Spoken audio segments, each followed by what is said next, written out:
The focus fix, how to protect your time from everyone else's priorities. So at the end of this video, I'm going to share a simple way to reset your focus and design your 2026 with daily prompts and a signed copy of my book. Jump to the end if you're interested, or scroll down if you're in the newsletter to get the links to that. So far in this time management series, we've covered what you need to quit. We've created a time budget and covered useful tools like micro sessions and batching. Today, we're covering the final piece when it comes to protecting our time, and it's the most fragile: focus. In a world of Slack and Teams pings, back-to-back Zoom calls, and 47 tab open days, our ability to focus has become an endangered resource. This isn't just a productivity problem, it's an identity problem. You can't be the version of yourself you want to be as a builder, leader, parent, creator, if you're constantly being pulled into someone else's fire drill. As we wind down the year, it's a great moment to pause and reflect. What are you carrying into 2026 that you no longer need? What do you want to protect more fiercely in the year ahead? Let's close this year by talking about how to reclaim your most precious resource by controlling your calendar and setting clear boundaries. So first, calendar control, the space between things. The secret to a good calendar isn't filling it, it's protecting the space between things. I've talked before about using rules to reduce decision fatigue. Like, I have a weather rule for running, like I run outside if it's over 30 degrees and no snow on the sidewalk. And we had a nap transition rule for our daughter during the early baby days. These kinds of rules can apply to your calendar too. Instead of treating every available time block as up for grabs, start treating your calendar like a startup budget. Every hour needs to justify its existence.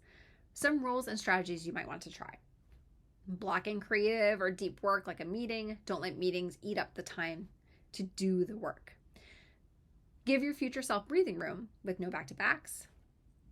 And remembering that just because the time slot is open doesn't mean it's available. Block off the time you need for meeting follow-ups and prep.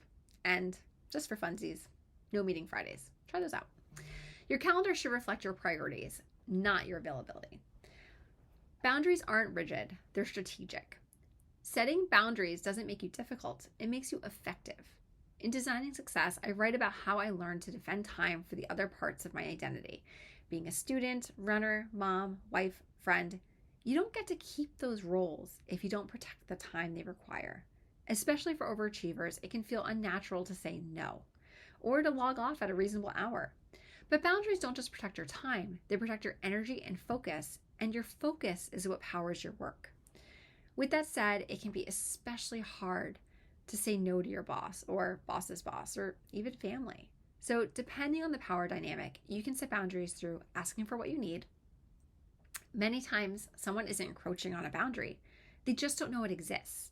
For instance, if someone keeps trying to schedule meetings over lunchtime, be clear: I can't make that time because I'm always starving by then. Let's meet before or after lunch. Coworkers, clients, and family members aren't mind readers. 2, be consistent. As anyone who has spent time with toddlers knows, you need to be consistent. If you allow TV sometimes, but not others, they're just going to whine a lot more for TV.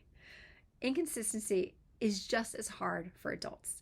If you sometimes respond to messages after 8 p.m., why not try it every time? If you never do that, then it sets a clear pattern. You're unavailable at that time. 3, asking for more information. Not everything is a fire alarm. I used to drop everything and work on anything someone else on the management team asked me to do. It wasn't until I had a team for myself that I learned the magic of these 6 words. When do you need this by?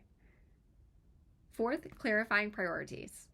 If you have too much on your plate, check in with stakeholders and find out what you can shift.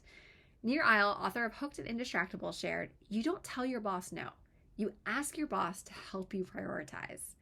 If you're a solopreneur, that conversation needs to happen with yourself. You're juggling a lot of balls, but some are rubber and some are glass. You have to figure out which ones are which. Lastly, pausing. A favorite insight from Dr. Pooja Smith's book, Real Self-Care, is that you don't have to respond to people immediately. Gain back control by not reacting to every email or phone call you get as soon as you receive it. Take a step back and decide where you want to direct your energy before you respond. Your focus and boundaries should support your priorities. So here's a few quick ones to try. 1, audit your calendar for boundary breaches. Are you regularly working past your cutoff time? Are you taking meetings during times you've mentally reserved for deep work or family?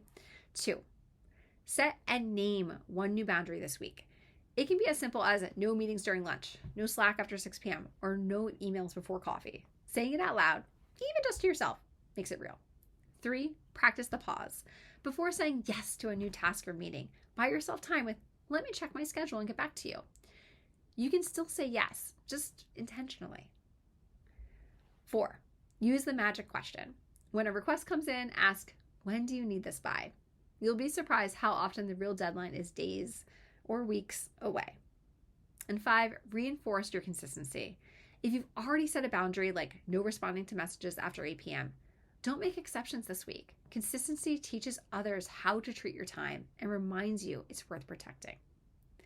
Small moves now can set the tone for a very different 2026. Boundaries are not about building walls. They're about making space for what actually matters.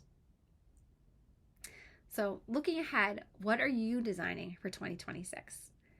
This is one of the strangest and the most valuable times of the year because the pressure of the holiday rush is mostly, or at least almost, behind us, and the demands of the new year haven't fully kicked in. So for many of us, it's the time we've been able to exhale for the first time in months, which makes it the perfect time to design your reset. If you want 2026 to feel different, less reactive, and more intentional, you don't need a new planner. You need new scaffolding. That's why I created the New Year, New You Designing Success for 2026, a 14-day challenge to help you build a life that actually aligns with what you want, not what you've defaulted into.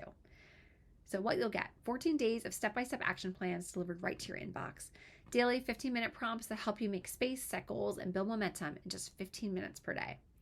A system you can actually stick with, built around real life, not unrealistic expectations. In the challenge, you'll explore your North Star, identify when to quit, rethink your calendar, reconnect with your support systems, and more. Bonus of the challenge is you will get a signed copy of my book. So for just $29.99, the registration includes a signed copy of my book, Designing Success, normally $19.99, mailed straight to you if you live in the US.